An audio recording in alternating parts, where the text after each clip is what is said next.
Hi, it's Elizabeth Willits here from Investing in Women, and I am delighted because today we are going to be speaking to Emma Menzies, who is a fertility at work coach from Ready Steady Coach. And we're going to be talking all about how to manage the impact of fertility treatment on your career and how to manage, juggle, I suppose, fertility treatment whilst you have a busy job. So this is a subject that's really close to my heart because I've personally gone through fertility treatments. I understand exactly how difficult and how daunting that can be. So I'm really excited to speak to an expert about how to manage that process.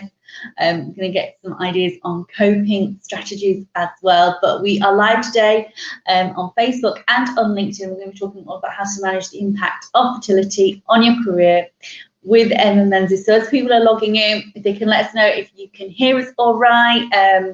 Maybe say hi in the chat, give us a like or an emoji. And obviously, if you've got any questions as we're chatting, feel free to pop them in the comments or send us a message afterwards, and we will definitely do our best to answer because I know this is a really, really important topic. So I'm so excited to be talking about it. Thank you so much, Emma. It's so nice to meet you.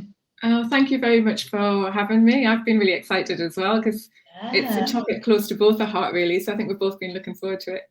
Really, really important. Yeah. So before we start, do you want to introduce yourself and what you do and what your coach? I'm Emma, and I am a coach, formerly an employment lawyer, and a fertility patient as well, and a fertility at work specialist. And I guess what I mean by that is when people are having fertility challenges, like difficulties conceiving, going through fertility treatments like IVF or other processes, having miscarriages, this can cause and exacerbate challenges at work. And impact things like our career progression, direction, performance, relationships, workplace well-being, work-life balance. And that for an organisation can have a knock-on impact as well on their productivity and their performance. So what I do is I do one-to-one coaching programs with individuals and I help them manage their fertility at work challenges. So hopefully they can live happier, healthier, more fulfilling lives while they're on this path to parenthood. And I also work with organisations as well and help them to manage fertility in the workplace so that they can promote their employee well-being, diversity and inclusion, recruit, retain talent, and enjoy all the benefits that come with like the increased productivity and performance and so on. Oh, do you know what? I'm really pleased we're talking about because I mean, it's obviously a physical health thing when you can't conceive and this physical aspect, but it's hugely impactful on your mental health as well, isn't it? And that obviously still, you can't separate them. It's very, very hard to leave that at home and go to work and do your day job. It's not something you carry with you. So I'm really keen to see how people, hear about your experience, how people are weaving treatment, and I suppose sometimes it could be any sort of treatment as well. And it's all pillars of well-being as well. I mean, it's huge for mental health. I think one study showed that 90% of people going through fertility treatment experience depression, 42% are suicidal, and I don't think that people realise that the stats are like that. But there's also a physical toll, an emotional one, a social one, a financial one definitely as well. So it really does affect every aspect of our well-being. Yeah, absolutely. So what brought you were working in law, is that right? Yeah. So you were in law and now you're doing this. So you want to talk us through a little bit about why you've made the switch into coaching and about your sort of experiences. So I was an employment lawyer before. I started in private practice with Eversheds, now Evershed Sutherland, and then went in-house with Marks and Spencer. And it was while I was at Marks and Spencer's, it was the last 6 years that I was there that overlapped with my fertility journey. And I know there's a lot of people with jobs on this call that they're demanding. There is a lot of pressure on your shoulders. There's long hours, and that was my experience. And that can be pretty all-consuming. But if anyone's been on a fertility journey, they know that that can be all consuming as well. Yeah. Definitely mentally, as we were just talking about, mentally and emotionally. And I guess I was trying to juggle the two together, and I found that incredibly difficult. I thought that the career side of things would have an impact on the fertility side, and the fertility would have an impact on the career, and it was really easy to just be in the middle and stuck and struggling and without really any support for that. And I burnt out ultimately after 6 years of this quite relentless journey with this busy career. I did. Fertility treatment is actually a full-time job. When you're going through it and you have no control, you get told you need to go to the hospital at this time, and your medication needs to obviously be taken at certain times as well. There's no control over it. And then if you're trying to manage and juggle meetings and manage your managed expectations or your stakeholders or clients, whoever you work with, it's really, really hard to sort of manage your diary and manage those expectations as well. 2 full-time jobs definitely in one go. And even when there's maybe not even the logistics of all of the appointments, there's still the sort of headspace that it takes up is huge. Yeah. And I did struggle with it, and I was quite unwell for a while, but it was a blessing for me to have that time to reflect. And I think I'm like a lot of women, like a lot of women as well, I think, who got to the point of realizing that I was relying on having a baby completely to be happy. And there was this dawning moment for me that actually I could be happy and I could have a fulfilling life now and still continue on that journey. But I needed to change a few things. I needed to change the way I was thinking, the way I was operating.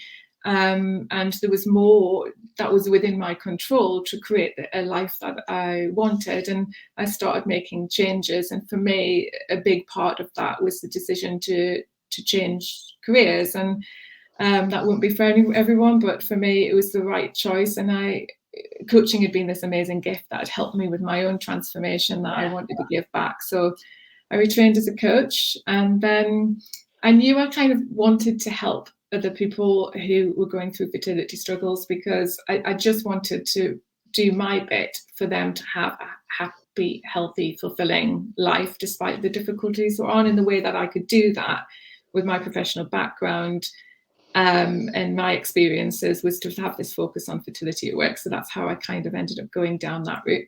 Yeah, I mean, it's all stressful, but I know from my experience, it was the thought of having to tell my manager and like colleagues saying that I found really, really stressful as well. So yes, in terms of your clients and the people you're speaking to, what problems do they typically have when they're trying to juggle treatment and work? Well, use the word juggle there, so I'll start with that, because the actual juggle, as I think we were just touching on before, is a bit of a nightmare when you feel like you've got those 2 full-time jobs and trying to meet all of the pressures and demands of the actual job with those of the fertility journey as well. And I don't just mean the kind of going to the appointments and doing the injections and turning up for scans and so on, but it's all of the other things that get layered on top about that, about you've got to watch your diet, you should be doing acupuncture, you should be managing your stress, and it just becomes this never-ending list of things, this sense that you should be doing. And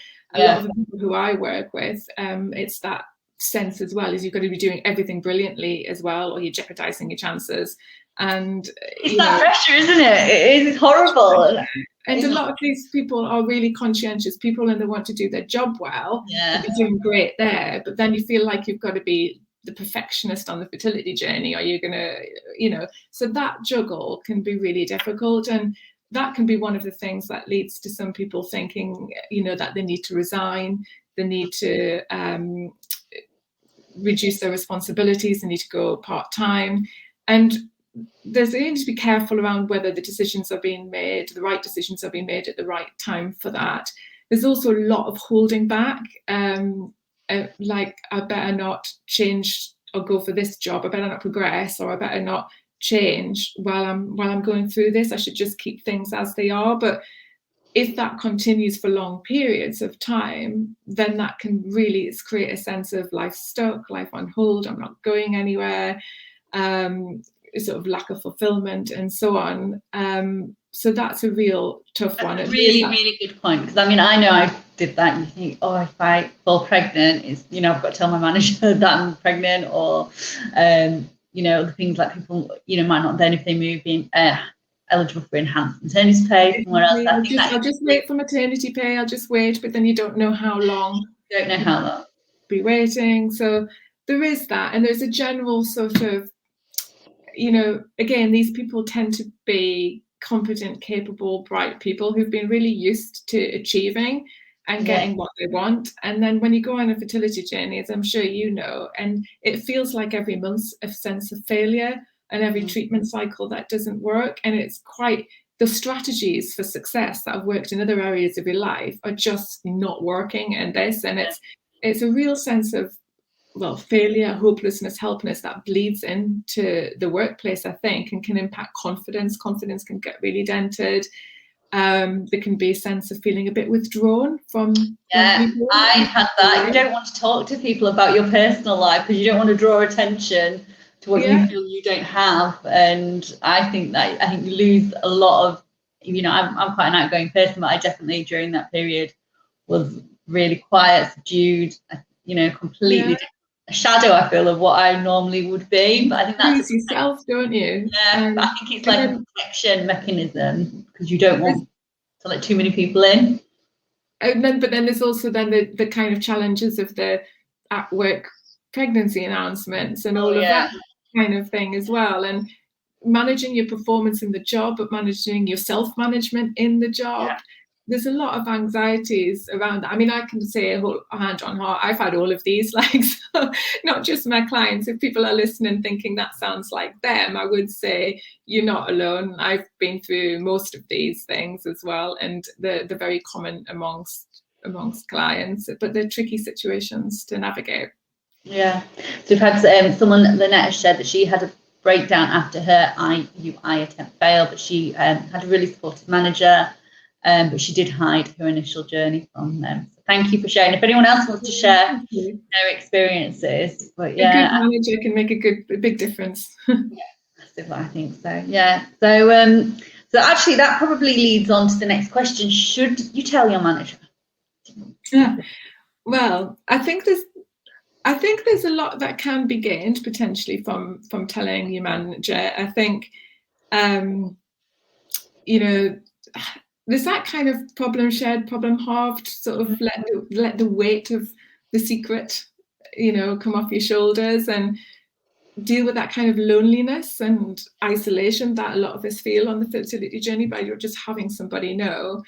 But also getting a little bit of reassurance that, you know, that somebody knows what's going on, so they can put maybe your behavior that might be a bit different into some kind of context, and then being able to understand exactly what you can expect from them in terms of support and what they can expect from you. I think that can go a long way. But I also recognize as well that it's deeply personal, and often as a partner's feelings that need to be taken into account as well before sharing some of this information. And you don't necessarily know how it's going to be received and what's going to happen with that information. So there is some anxiety, I recognize, around it as well. So should you tell them, I would be inclined to say that there is no right or wrong answer. There's a right or wrong answer for you. Yeah. With coaching, that's what we, you know, I don't slap solutions on and tell people to go and do this, because what works for one person doesn't necessarily work for the next. So we tend to work through your issues, your options, and what's best for you as an individual. So I would say, you know, think about things like what do you stand to gain, and what's going to happen if you stay as you are, and where you're having fears, maybe start challenging them a little bit. So how likely is this to happen? And so what if it does? What's the worst that can happen? They're the sort of coaching questions you could ask yourself if you're thinking about having that conversation. Good advice. Okay, so if you decide you want to tell your manager, what's the best way to tell them? Well, again, I would say it's different. I would say as a coach, I would work through with you the best way for you. But I would think in terms of all of the W's, like what when, where, who, why. And a why is a particularly important one, which is before you going into that conversation, have a think in advance as what is it that you're wanting to get out of it? Why are you having the conversation? What's the motivation? And then from that, I think you can give a little bit more thought to, okay, so what is it that I want to share? How much do I want to share?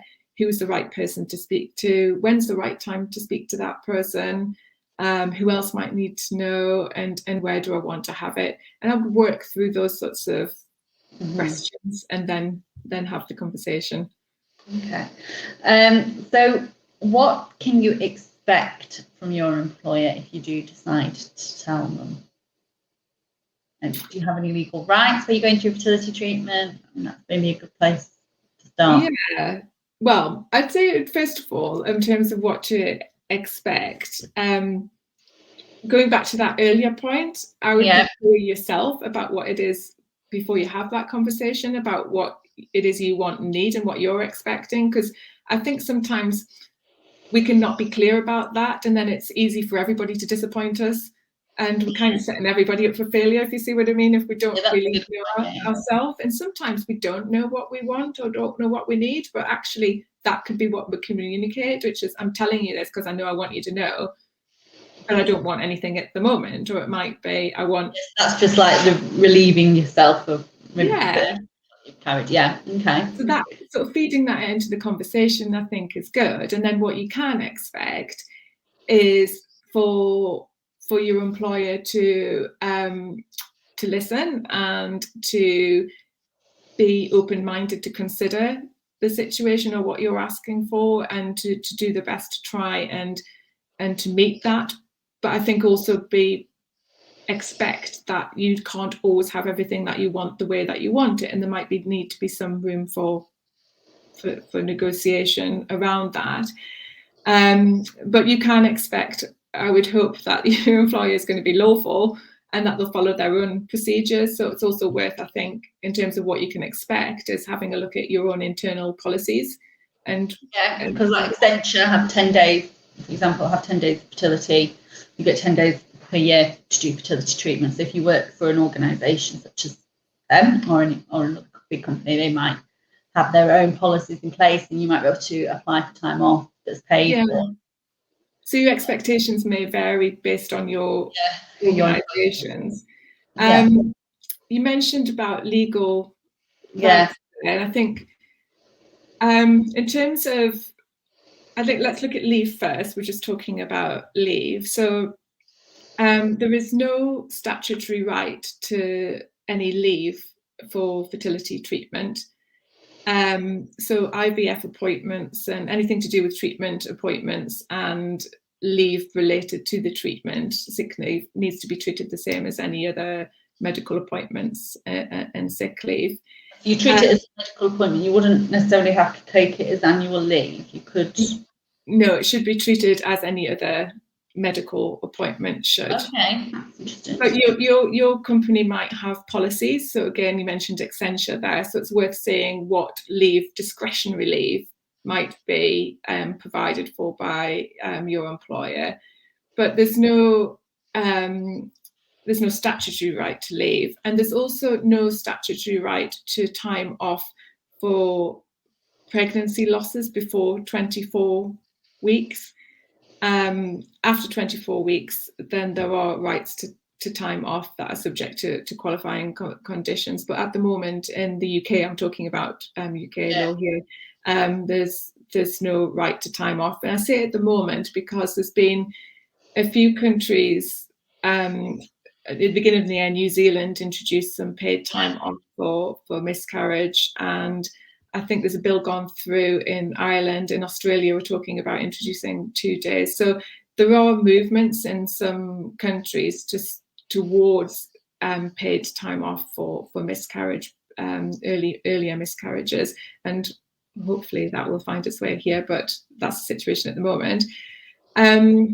You'd be allowed time off though from medical if you had to go and have, say, a medical procedure, medical management of a miscarriage or whatever. I'm assuming you'd be allowed time off to go to the hospital and appointments. Yeah. And then that kind of leads into the discrimination side of it, because we have pregnancy and maternity protection, discrimination protection. So you are protected by that legislation from the point of embryo transfer until the end of maternity leave, if everything all goes swimmingly all the way to the end, or if it doesn't, until 2 weeks after either a negative pregnancy test or a miscarriage before 24 weeks. So you are protected against less favourable treatment on the grounds of pregnancy. It's not for very long though, only 2 weeks after. Up to 2 weeks after a miscarriage, before 24 weeks. But of course, anything that is related to a pregnancy is still protected. So miscarriage-related appointments would be linked to the original pregnancy. In terms of other protection, like fertility isn't, or infertility isn't protected by the Equality Act directly. So you're then reliant on other protected characteristics to be protected. So, for example, even though infertility is a disease recognised by WHO, it isn't a disability, but you might have a physical condition like endometriosis that does meet the classification for disability. So you might have protection there. Or like we were talking about earlier, if you had some severe depression, anxiety, or mental health issues arising out of being on a fertility journey, which is highly common, then they might be protected as underneath under disability legislation, but the fertility issue itself isn't. So there's protection there, and there's also, of course, if you feel like you're being treated less favourably going through IVF than, say, somebody of another gender or sexual orientation or race or religion would be, then there's potential claims there as well. So nothing direct to fertility, but there's some things you could definitely lean. There's some things. And you can take time off using medical leave. I think that was a worry for me. I thought sounds like really selfish, but I was worried I was going to have to use up all my annual leave to do my fertility. Well, then it would be treated under the depending on what the individual policies are. The time off is then treated for appointments would be treated how the organisation treats time off for other appointments. And it is quite common. Necessarily have to book all your annual leave to do treatment. That's the kind of good practice guidance. It is quite common for a lot of people to end up hiding it. And for example, with miscarriage as well, that they deal with those absences by saying it's something else, by taking holiday, by not going in. A lot of this tends to be dealt with in silence, really, which is a lot of the way a lot of fertility struggles are dealt with in the workplace, is quietly and behind closed doors. Yeah, okay. That's interesting. I suppose that then leads to, if you feel comfortable telling your employer, probably easier then to not have to use up annual leave to do your treatment, because you can then leverage the medical. Well, then you can see what other support and flexibility they can offer. But also, if you don't tell your employer, then these sort of protections that we've been talking about are unlikely to be open to you, because they don't know. So if we've got any employers watching this, how do you think they can support their employees that are going through fertility treatment or fertility loss, baby loss? I think the key word for employers is flexibility. I think we know that there is no certainty on a fertility journey or doing an IVF, doing treatments. In fact, the only certainty is that it's really uncertain, and no two people are the same, but no two treatments are the same, even for the same person. Like, none of my treatments have been the same each time. None of my miscarriages have been the same each time, and what I've needed has been different every time. So there needs to be a degree of flexibility and a lack of judgment and assumption in dealing with people, which can be difficult, and that does make fertility in the workplace a difficult thing to manage, because it does, you can't apply black and white rules. It does need that kind of sense of flexibility, and at the heart of it, a lot of what people really want is to feel heard and understood. And it's been such a taboo in the workplace, I think, starting with just an acknowledgement that this is an issue, and then being prepared to listen, to have the conversations, actually start conversations about this in the workplace, and listen, and then go away and see what you can do to support. And then it's in that support that a huge dose of flexibility, where you can manage it, is ideal. And think about support, other means of support. It might be that you can refer out for support as well. So, but to other organisations, to coaches as well, to let them, to counsellors. What have you got in your sort of employee assistance programs? It's worth knowing what you've got internally that can help employees with this as well. Actually, I know medical insurance won't help with fertility treatment itself, but at least some policies do help with fertility investigations, and they might have, like I said, more of the mental health support. It depends what your policy offers. But if you've got medical insurance with work, then it's definitely worth exploring what is and isn't covered on those policies. And what you already have in your own sort of wellbeing provisions, but in your own networks as well, that might be able to lend support to people. You don't necessarily have to start everything from scratch. It's what have you already got in your existing policies and frameworks that might be useful. Yeah, absolutely. So what would be some 3 sort of coping strategies that you could maybe recommend to somebody that is facing fertility treatment and has a busy job? What coping strategies would you recommend at what is a very, very stressful time? I think three tips, all of them sort of connected, but I think the cornerstone for me of everything is managing your own mindset, managing the stories you're telling yourself and the meaning that you're giving to things is so important. So trying to become aware of that little voice in your head and all of the things it's saying, and being able to choose to sort of exercise a bit of control over that, to give meanings that are a little bit more supportive and resourceful, because there's enough challenge on this journey firsthand, the sort of fertility diagnosis, the treatment outcomes, the miscarriages, in terms of being able to respond to that and then manage the impact it has in our working life. A lot of our suffering can really come from what is going on up here, and being able to become aware of that when you're not feeling good, when things aren't going the way you want. It is a useful exercise to come back to what are you thinking and how can you reframe that in any way. So an example I sometimes give with clients is you could have a situation where a line manager says,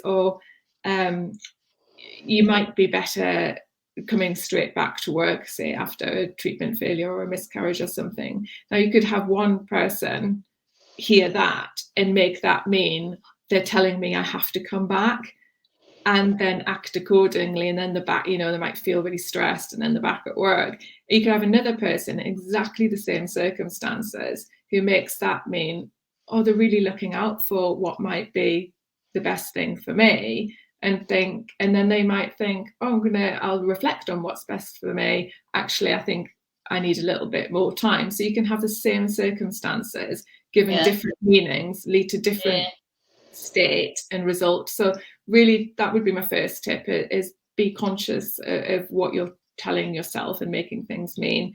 I think the second one comes down to self-care, really. Yeah. And there might be a little bit of needing to work on what you're making that mean, because there might be some people who listen to the word self-care, as I think it would have been me a few years ago, that kind of it made them cringe, and you might be already in your head saying that's not for me, that's for other people, I don't have time for that. So again, manage those stories and challenge them. That might be a first step, but we can't make decisions or the best decisions and be able to cope with these big things, a career and a fertility treatments, if we're not well resourced. So pay attention to what it is that you need and try and meet those needs. And I don't mean it doesn't have to be massive things. It could be, I need to have a cup of tea before my next Zoom call. I need to be off my email by X time. I need so much sleep, or I need a bath, just or a walk or whatever. Yeah, as well as those sort of bigger issues, but do sort of work out what you need to be okay, and make it a priority to do that. And I think that would definitely be a second one. And the third one, and again it links to the other two, I would say, is ask for help. And the little voice in your head might already be saying things like that will make it look like I can't cope, or I can't tell people about this, or I don't have time, I don't have the money, or if I'll just end up having to do it anyway. So again, listen to those sorts of stories, and that might stop you asking for help and challenge them. If you know what you need because you've been thinking about your own self-care, then you've a better idea of knowing what help you might need to ask for to meet those needs. But I would definitely, we're business professional people and we are in control of our own lives, but just like a CEO in a company doesn't do everything on its own, we shouldn't feel like we have to do everything on our own. We put a team around us of the people that can help us succeed. So I would do that. Who do you need on your team, whether it's a particular fertility doctor, whether it's a certain person at work, whether it's a partner, whether it's reaching out for help from counselors, from coaches, nutritionists, whatever it is, but do feel like you have to do it all on your own. And the other thing I say is, you talked about stories and what stories you're telling yourself. I know that I'm so guilty of going on Google all the time and scaring myself to death. And I think that is something that a lot of people are guilty of. So I would just say as well, someone else's story is not your story. So really try and resist the Google and the Dr. Google, because their stories are not your story, and your story will be different to theirs. So it's quite easy to get into a whole comparison. My treatment's going to be exactly like theirs and whatever. You don't know that. So it's that comparison. Stay in your lane. Yeah, it's really, really good advice, because we can get ourselves tied up in a knot. So as you say, their story is not your story, but we can also get tied up in data as well. And I think with clinics and things, and data is useful, it's information, but again, data is not your story either. So I think it's always worth coming inwards a little bit to what feels right for you, what feels good for you, and rather than being in our head all of the time about what's everybody else telling us, you are still an expert in yourself. So do sort of come back to that as well. So how can coaching help somebody that's going through fertility treatment? So hopefully I sort of got across in this session already. I think that it's not about sort of diagnoses and solutions and advice and tips with coaching. It is a bit more about really exploring what it is that you really want. And I don't just mean I want a baby, or I want this to happen in my career. Something's deeper than that, what you really want, and what motivates you, what drives you, what your priorities are. And then exploring how you might be getting in the way of your own success, how you could be helping your success, but also how the people around you and your environment might be having an impact as well. And then we can work through strategies, and because it's you working through these strategies, that's why they become sustainable, because as I say, I'm helping raise awareness and then you take responsibility. So you find what's right for you, and then it's just being there as the accountability. So, you know, there is a real power to having somebody there who's walked the walk, I think, and can understand that you can share your fears with, your desires and hopes with, and bounce your ideas around with, have a sounding board, and have somebody for accountability to make sure you're taking action. And as a coach, I'm there for all of those things. But it's really getting to the heart of what it is you want, and how can we get you there, and how can we get you there with least stress and as quickly as possible. Yeah, good. So if anyone's got any final questions for Emma, do pop them in the comments, or you can obviously send us a message afterwards. But where can people find out a little bit more about you and your business and how you can help? Well, on LinkedIn, so please do connect with me on there. And you can also go to my website, which is readysteadycoach.com, all of which will be hopefully being changed and getting a bit of a new look and rebrand over the course of the next few months. But do head over to there. There's a contact page on there as well, a contact form, which you can fill in if you want to be added to my email list. But I would say the starting point is LinkedIn. Yeah, the same robot conversation. Brilliant. Well, thank you ever so much. I found this really, really useful. So yeah, I definitely wish I'd known you when I was going through my treatment, because I know it's so stressful. So it was so nice to think there's somebody there, you know, holding your hand through a really tough time. So thank you ever so much for your time. I'm sure if anyone's got any more questions after the session, they'll get in touch. But yeah, we'll put a replay up in the Facebook group and on my LinkedIn profile, so if you missed any of it, then you can watch it back. But thank you everyone for watching, and we'll see you soon. Thank you. Thank you very much. Thank you. Bye. Bye.